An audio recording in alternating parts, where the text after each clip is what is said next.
Living in a community run by a residents' association is in itself a daily exercise in patience. Now, to have as a neighbor a woman who treats the HOA like a private empire and proclaims herself the queen of rules, that makes life a real test of psychological endurance.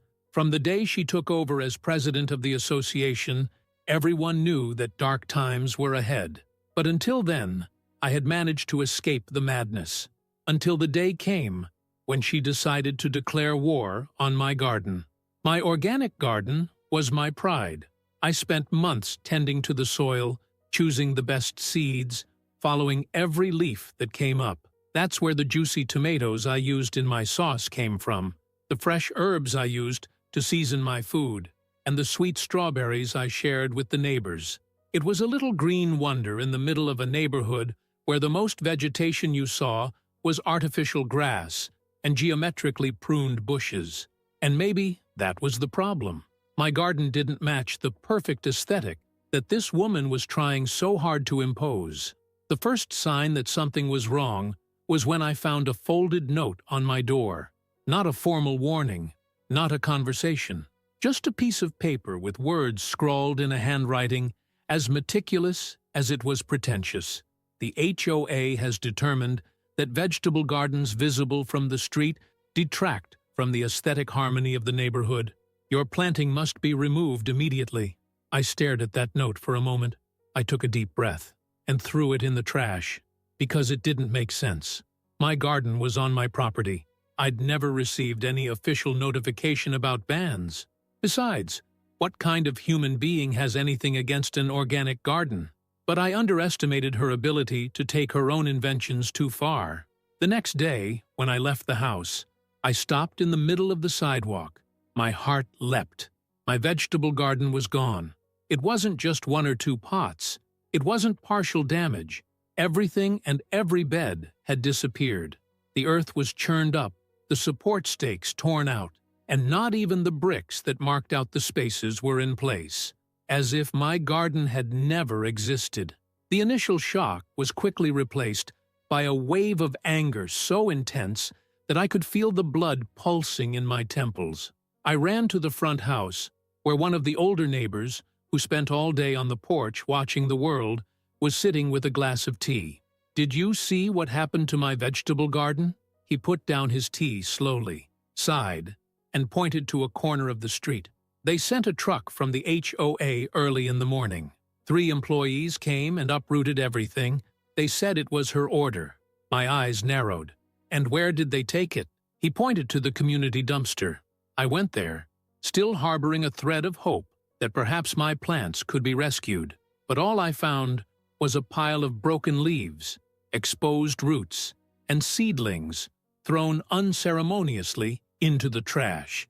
It was at that moment that I realized that she had crossed a line, and I wasn't going to let it go. She wanted an aesthetically perfect neighborhood? That's right, I was going to give her exactly that, but in the way she least expected. The anger I felt when I saw my vegetable garden thrown away cannot be explained in polite words. It was a mixture of indignation and disbelief, the kind of fury that only those who have had something precious destroyed out of sheer stubbornness can understand. I already knew that this woman was a control freak. I already knew that she thought she was the great commander of order and progress in the neighborhood. But that was too far.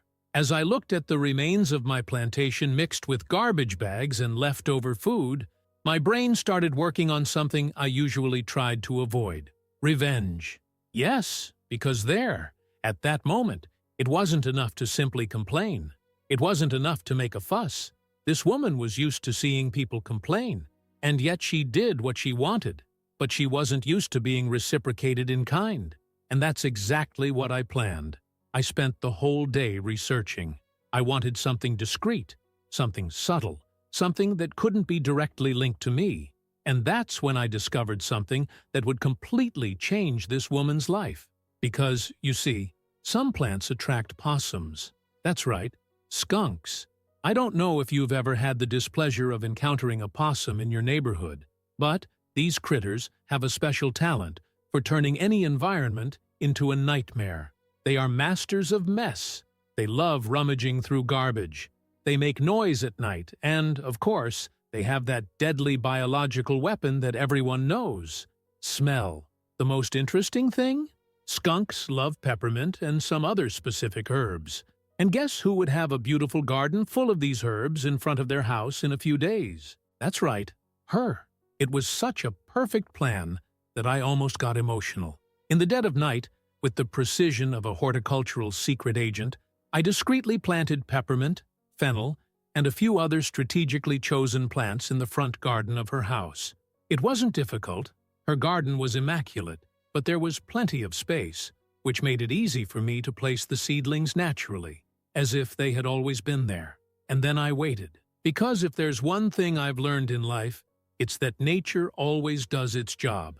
Patience has always been a virtue I haven't mastered very well, but this time, it was worth the wait. In the first few days, nothing happened. Her garden was still impeccable, the same artificially perfect green carpet, the same strategically pruned flowers. She walked around with that air of superiority, as if she were the supreme architect of order and good taste. She had no inkling of what was to come. But then, at dawn on the third day, they arrived. It was inevitable. The smell of peppermint and the other herbs I had planted was an open invitation to nature. And possums, clever as they are, don't turn down an invitation like that. The first sign that my plan was working came when I heard the noise. I was on the balcony having my morning coffee, when I heard the sound of bags being ripped open, trash cans overturned, objects falling. And then, the scream. It was no ordinary scream. It was the kind of scream that can only be described as absolute despair. I calmly put down my cup and looked ahead, and there was the most beautiful scene I could have imagined. She was on her balcony, covered in garbage, with disheveled hair and a look of pure horror on her face. Because it wasn't just one possum. There were at least 5. They were scattered around the garden, happily snooping around, exploring every corner of that newly discovered paradise. Her immaculate flower bed was now a veritable playground for possums. And the best thing? They had no intention of leaving. The nearest neighbor came out of his house, rubbing his eyes, clearly trying to understand what the hell was going on. "Everything all right there?" She turned to him, her eyes wide, her voice trembling. "Gambas! They're everywhere." The neighbor looked at the garden, then at her, and let out a muffled laugh. "Yeah, looks like they like your new garden." The fury on her face was indescribable, but she still didn't know the worst part, because opossums, when they feel threatened, have a rather unique natural defense. And she threatened. She picked up a broom, stood up and started shaking it in the air, screaming as if she were trying to drive out demons. And that's when one of the skunks made the decision, the final blow, the last piece of the plan. He simply turned around and launched the chemical attack. If you've never smelled a skunk releasing its defense spray, I envy you. It's a smell that seems to have been created in the most infernal laboratory in the universe. And it got to her. She dropped the broom and ran into the house, screaming, leaving the door open behind her. And what about me? I almost cried with laughter. The plan had worked better than I could have imagined. As much as I had planned everything with surgical precision, I couldn't have imagined that the chaos would spread so quickly. In the first few days, her garden became an open invitation for nocturnal fauna. At first, it was 1 or 2 possums exploring the area, sniffing the ground, settling in as if they had received a formal invitation. But then came the reinforcements. 5, 10, 15 possums. The situation escalated from an inconvenience to a real animal siege. The noise at night was infernal. Trash cans being overturned, objects falling over, the dragging of paws on the balcony. But nothing compared to the smell. If hell had a distinctive smell, that would be it. The stench of a skunk defending its territory isn't just bad. It's cruel. It spreads through the air, seeps into your clothes, the wood in your house, your hair, your soul.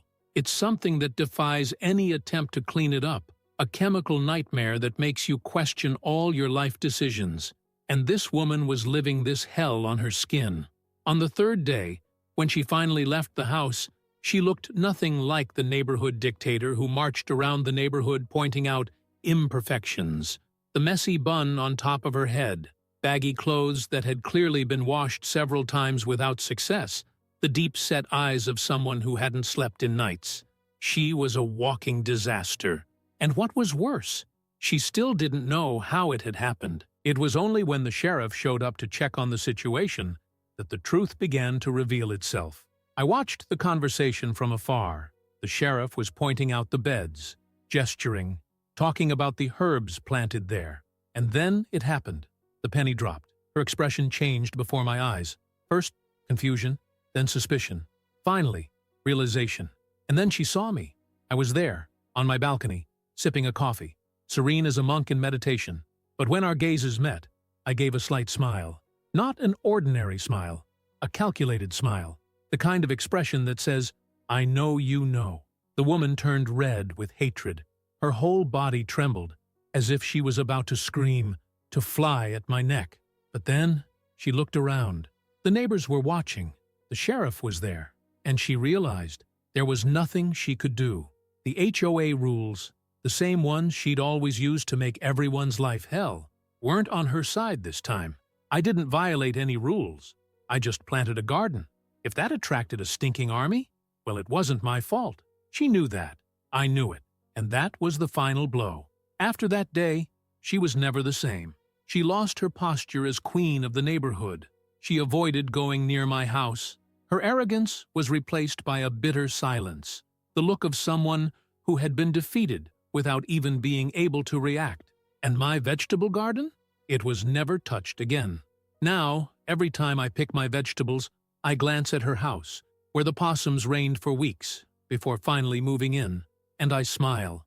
I smile because I know that, at that moment, everything changed. She was no longer the untouchable woman, the absolute mistress of the neighborhood rules. She was no longer the one who dictated what she could and couldn't do, without anyone daring to challenge her. Her power crumbled, not with shouts, not with threats, but with the very game she had always used against others. Her silence was louder than any arrogant speech. Her quick steps as she turned away from my house, her head down as she passed the neighbors who had previously feared her presence. It was a discreet but absolute victory. The days passed, and with each new fruit picked from my garden, I tasted freedom. No absurd notices in my mailbox. No fines invented by some obscure rule that only she understood. Just the peaceful sound of the wind rustling through the leaves, the fresh smell of the damp earth after the morning's watering, the certainty that that piece of land was mine, and no one else would dare dispute it. The possums she hated so much went away, but the nuisance remained. Not in my house, but in hers, in her chest, in the wounded pride of someone who never imagined being brought down by her own game. And the truth is that, in the end, I didn't even have to try that hard. She fell all by herself. And if you liked this video, don't forget to leave a like and subscribe to the channel.